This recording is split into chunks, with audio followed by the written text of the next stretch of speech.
Сәлеметсіздер ме, білім алушылар? Бүгін Қазақстан Республикасы қылмыстық процестік құқық пәні бойынша ерекше өндіріске тоқталамыз.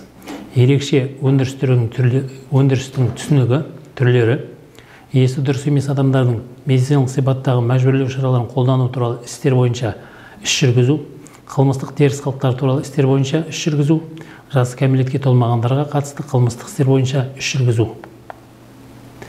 Ерекше іс жүргізу 4 түрге бөлінеді. Бұл бірінші медициналық сипаттағы мәжбүрлеу шараларын қолдану бойынша іс жүргізу, екінші қылмыстық теріс қылықтар туралы істер бойынша іс жүргізу ерекшеліктері, үшінші кәмелетке толмағандардың қылмыстық бұзушылықтар туралы істер бойынша іс жүргізу, төртінші қылмыстық қудалаудың артықшылықтары мен иммунитеті бар адамдардың істер бойынша іс жүргізу ерекшеліктеріне тоқталамыз.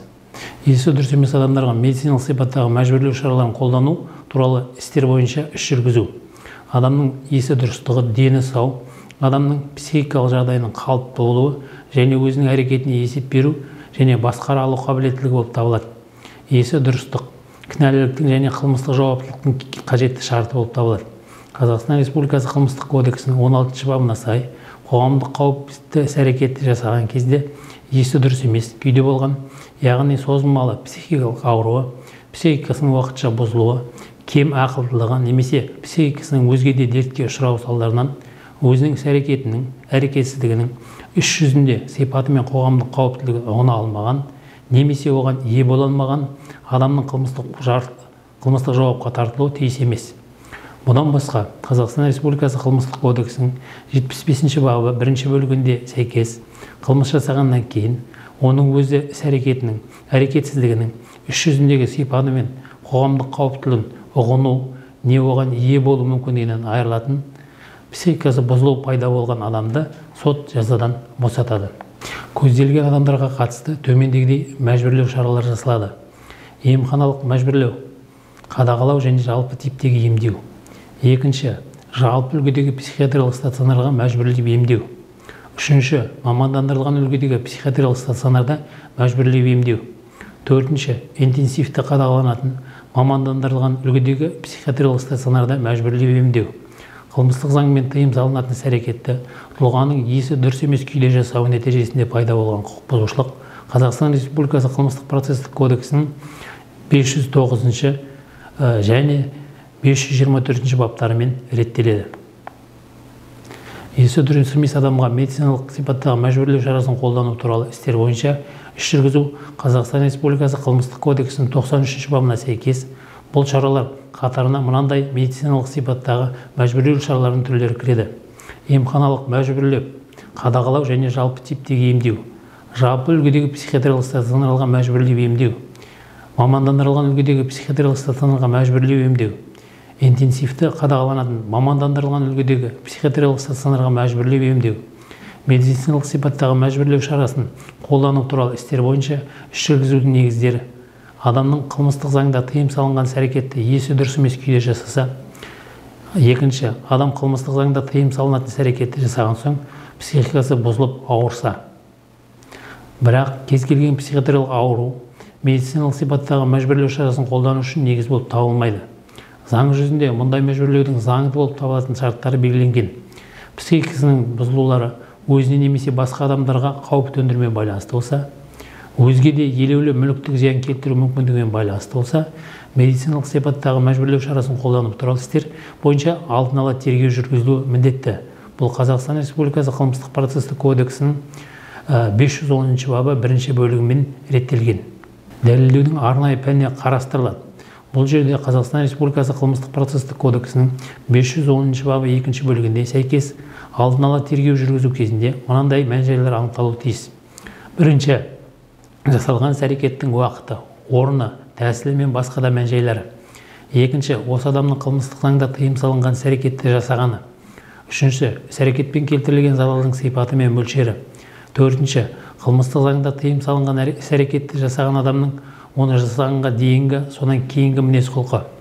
Бесінші, осы адамда бұрын психикасының бұзылуы болмағаны, қылмыстық заңда тыйым салынған іс-әрекетті жасау кезінде немесе істі қарау кезінде психикалық ауру дәрежесі мен сипаты. Медициналық сипаттағы мәжбүрлеу шарасын қолдану туралы істер бойынша қауіпсіздік шаралары.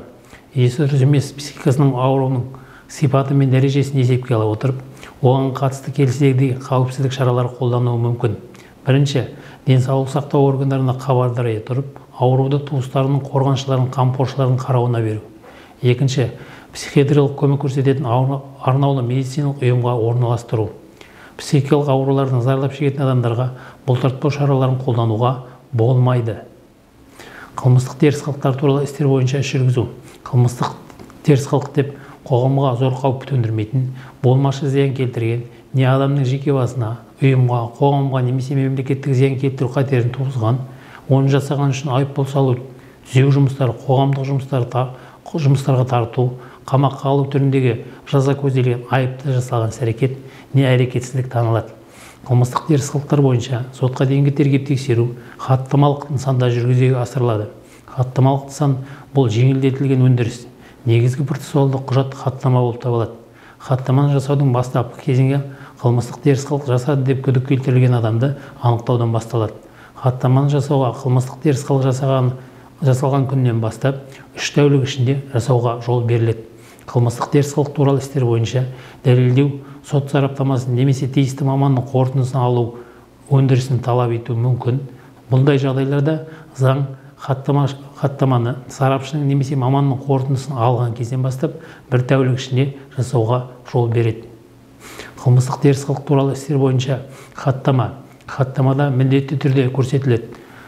Хаттаманың жасалған уақыты, күні, айы, жылы мен орны, хаттама жасаған өкілетті адам туралы деректер, тегі, аты, әкесінің аты, қылмыстық қудалау органының атауы, күдіктінің жеке басы туралы деректер, тегі, аты, әкесінің аты, туылған күні, айы, жылы, туылған жері, жұмыс немесе оқу орны, тұрғылықты мекен-жайы, жеке басын куәландыратын құжат туралы деректер, білімі, қылмыстық теріс қылық жасалған орын мен уақыты, оқиға, оның тәсілдері, себептері, салдары және басқа да елеулі мән-жайлар, қылмыстық теріс қылықтың болғанын растайтын нақты деректер, дәлелдемелер, жауап алу хаттамалары, сарапшының және маманның қорытындылары, қылмыстық теріс қылық жасаған адамның кінәлілігі, Қазақстан Республикасы қылмыстық кодексінің ерекше бөлігінде көзделген қылмыстық теріс қылық құрамының белгілері, субъектісі, субъективтік жағы, объектісі, объективтік жағы, бабы, бөлігі, тармағы көрсетіле отырып, жәбірленуші туралы деректер,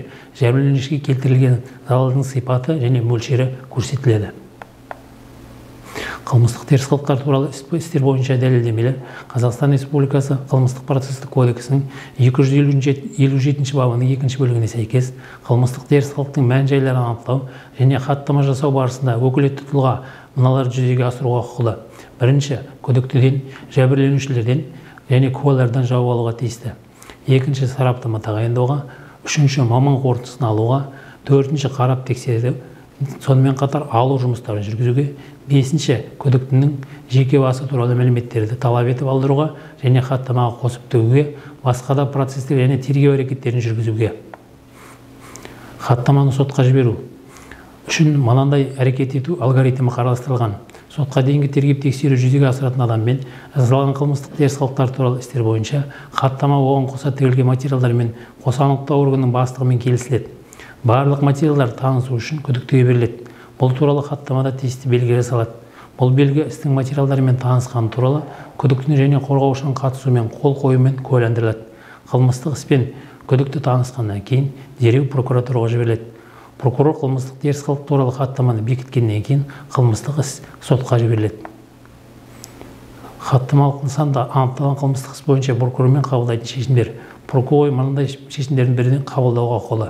Бірінші, қылмыстық теріс қылық туралы хаттаманы бекітеді және қылмыстық істі сотқа жібереді.